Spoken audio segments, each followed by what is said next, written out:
handout, I think yesterday, did we get to, we talked about lines 63 to 64, right? Amelia's response, right, that she would willingly engage, right, in an affair. Did we comment on Desdemona's subsequent declaration? Yes, no? No. Maybe no. Maybe you did in your groups, but possibly not as a class.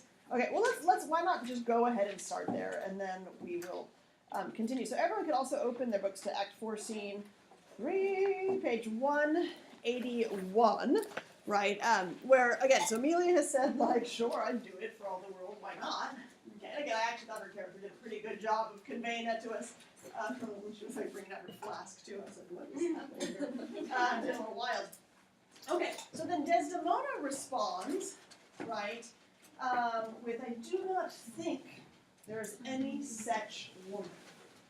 Again, how does that kind of further develop Desdemona's character, at least in the play, maybe not in the production that we saw? Natalia? I think it just really emphasizes like her innocence and like her ignorance to the whole situation with Othello. Like the fact that she doesn't even believe women cheat on their husbands, it just like shows how Othello has really like transformed into like a Oh, I love that. So it actually really heightens his transformation for us, and kind of what he's believed. Oh, that's a good point. Anything else? Anything else on that? Isabel? I think it just, like, similar to what Natalia said, it shows how, like, just oblivious she is to the whole situation. And it kind of brings up how she hasn't really changed in the play as, like, a whole. Like, as far as Othello has, like, a really big dynamic shift. Yes. Whereas, like, she's kind of static. And, like, even till, like, you told us that she, in the end, is talking to Amelia and she's like, commend me or whatever. For, like, To my good lord or something. So, I don't know.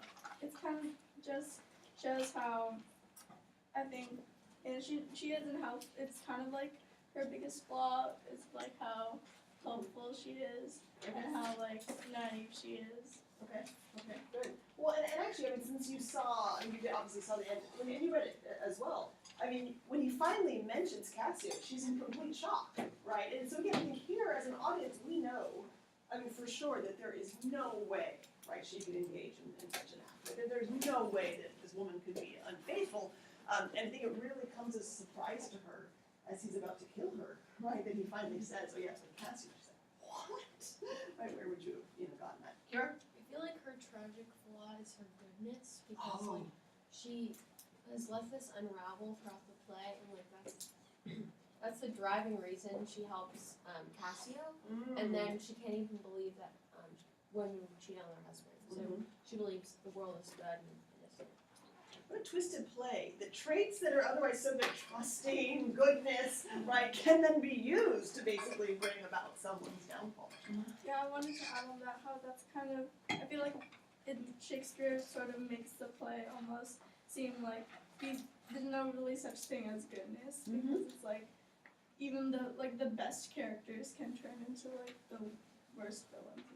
Yeah, and I think that's kind of the sadness in this play, right? And maybe what's frightening about this play, that the best of us can turn into, right, kind of hateful monsters under, the wrong circumstances, right? Stephanie? I feel like that also sort of ties into what Iago said to Othello, back in the ball scene. He's like, even the best men can fail sometimes. Yeah. So it's kind of funny that he like does this to show that. Definitely. Ooh, good thinking, girls. Well, let's look at Amelia's kind of long, extended speech. And I think here we've seen her with some really kind of jewel of statements, right, earlier about men and jealousy. But this long speech here, I think she makes some really interesting points about men in society and their relationships with women.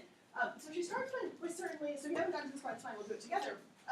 But she makes some complaints, right, about, kind of husbands here. What is her main complaint about husbands that you get in this kind of long speech? Kira? That it's the husband's fault if the wives like fail or cheat on them.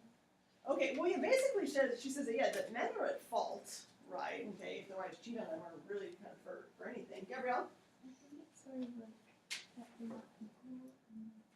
She says like let husbands know the wives have sense them are people instead of objects. Ooh, so maybe her bigger complaint, right, kind of moving beyond that, is that, yeah, that men and women aren't equal, that they are treated differently, right, in society, for doing the same exact thing. And we've already kind of talked a little bit about a double standard. Also to add on to like what Gabrielle said, it's like if a woman cheats on their husband, they're called like I don't know, a whore. Yeah, But if a man cheats on his wife, it's like normal.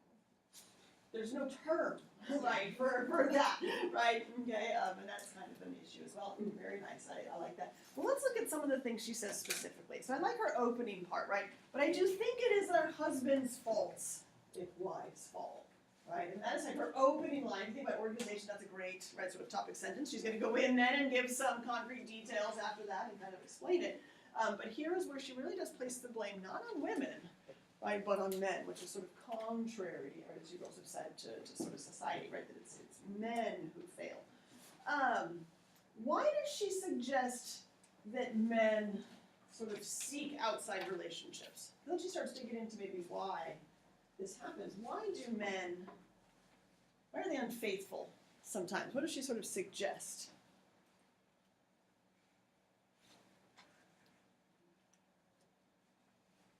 What are some things that she says throughout this? Stephanie?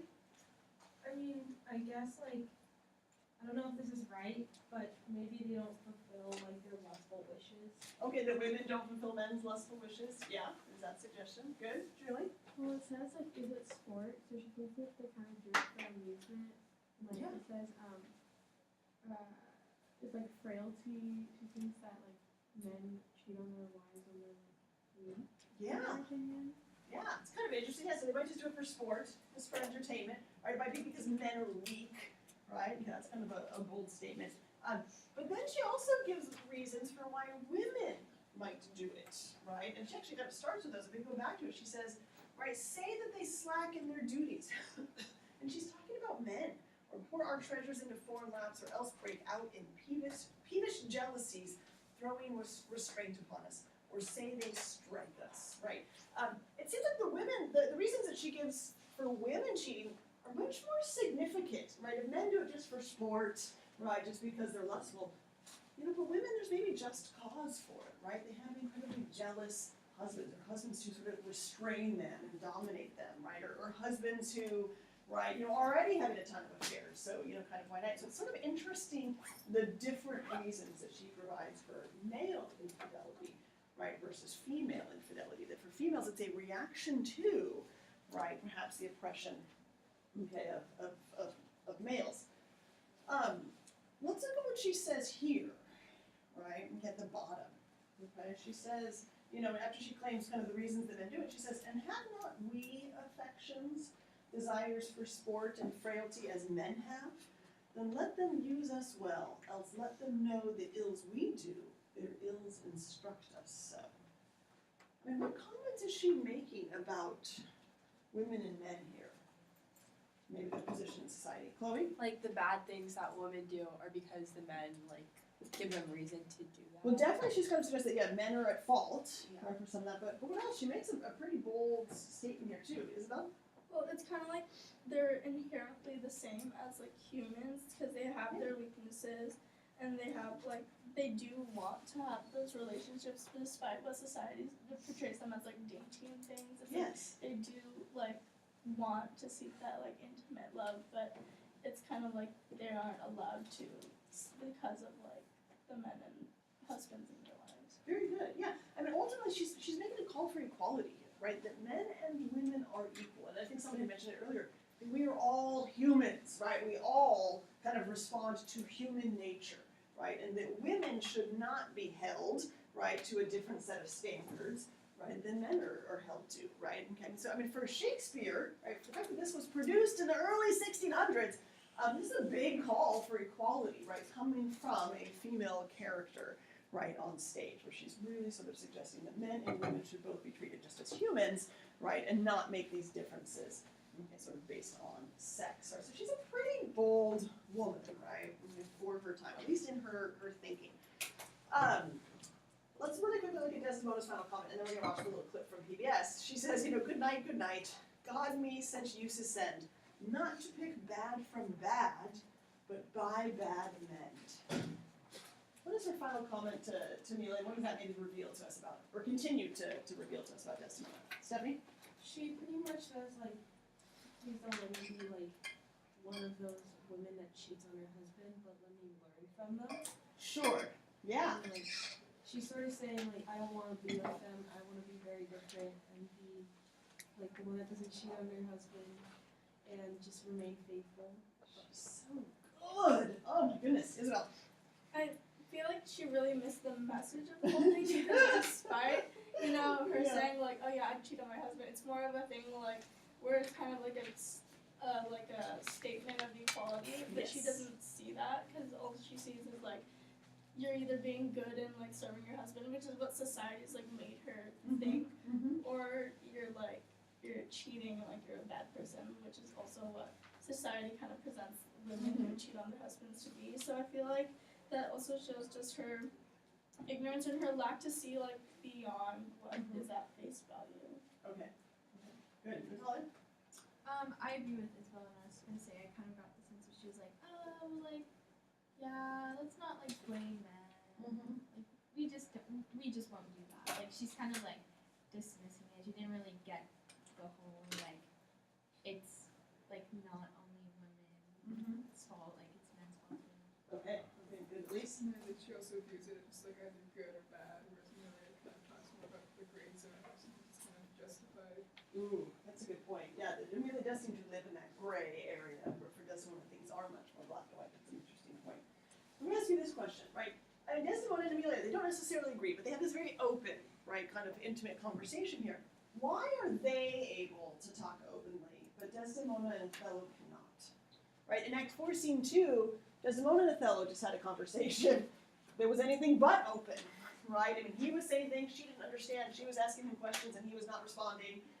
Right? Why can Desdemona and Amelia talk openly, but Othello and Desdemona cannot?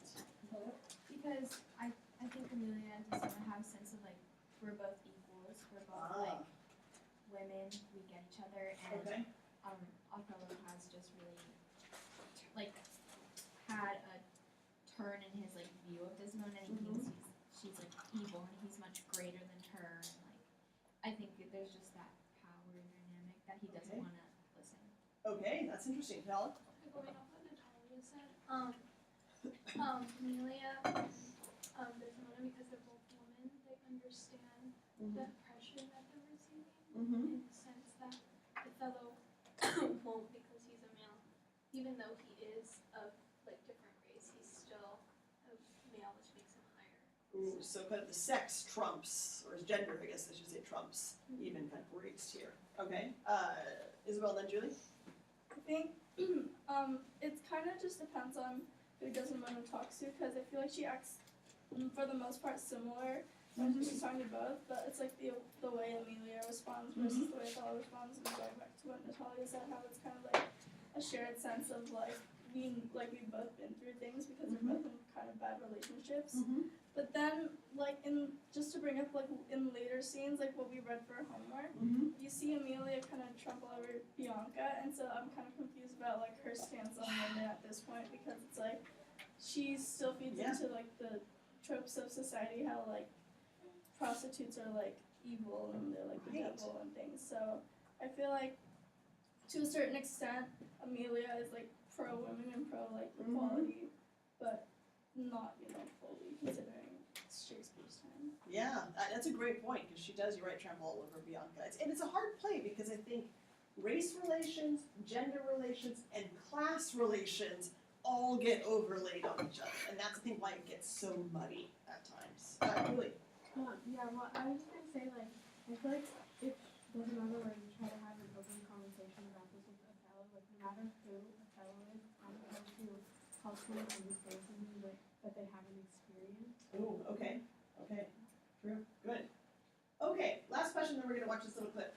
What do you think is the dramatic purpose of this scene, right? This is the final scene in Act 4, right? We've just seen a very tense conversation between, right, Othello and Desdemona and Othello and Amelia, where he doesn't believe either of them. And then we have this very kind of quiet scene, right, private scene between, right, Amelia and Desdemona, and then you read and you even saw what happens afterwards, right, in 5.1. Why? What do you think is the function? Why put this scene here at this point in the play? What does it do for us? Natalia? I think it makes the audience sympathize a lot with Desdemona and Okay. really like, and then when Othello kills her, everyone's just like, no, like, she was so good, like, it just like emphasizes the tragedy of. Ooh, okay, so we need a real confirmation of her goodness, Mm-hmm. maybe innocence, naivete, because it heightens the tragedy at the end. Okay, Stephanie, do you have any note? Yeah. Mhm. So I think it's like it shows as most last like real conversation with someone, Yes. and it like sort of reveals like Natalia's like who she truly is, Okay. and it kind of gives that like dramatic moment of before she like that moment before she dies. Mm-hmm. So it's sort of like we find out who Desdemona truly is in that last scene. Okay. Okay. Good. Chloe. Is Amelia in the military? Not necessarily. Or No, is that not just, as like, the Shakespeare play wrote that- it. I think he's okay. she's just a wife because that would not have been. Like, Yeah. No, that's just how they portray Okay. it. Okay. Good. Anyone else? In terms of pace, it also has a pretty, I think, important function as well. When you look at kind of the juxtaposition of 4.3 and 5.1, 5.1 is a really fast-paced scene, which we actually have not seen much of in this play, right? This is a pretty slow play. It's a lot of conversation. But to me, 5.1 kind of reminds me of Romeo and Juliet Act 3, Scene 1, where there's, Mercutio telling jokes, and then Tybalt comes in, and they're fighting, running through the streets of Verona. It's a lot like that, right? It's very fast and busy, action-packed, and the violence really starts. And I think it seems faster and more intense because it follows a very quiet and calm scene. So Shakespeare does that a lot. He really thinks about how the scenes are going to play off of each other, right? Because that creates some of the dramatic effect. If you have kind of a funny comedy, comedic moment, and then something really tragic, and that happens a lot in Romeo and Juliet, it emphasizes, the tragedy. And here, sort of the quietness, the intimacy, right, really emphasizes sort of the discord that we see then in Act 5, right? Not only the tragedy, but also just sort of the pace of it, because it really does kind of pick up in Act 5. Yeah. I just thought like, in like to make a comparison, it's like kind of like in a horror movie where it's like it's kind of like the music, the sounds, it's like the tension's really rising, and then it's Yes. just quiet, and then it like hits you with like the jump scare. So I feel like Love that's it. kind of the situation that's happening right now. Exactly. That little calm before, the storm. Okay, so we're gonna watch maybe what might be our final clip on PBS.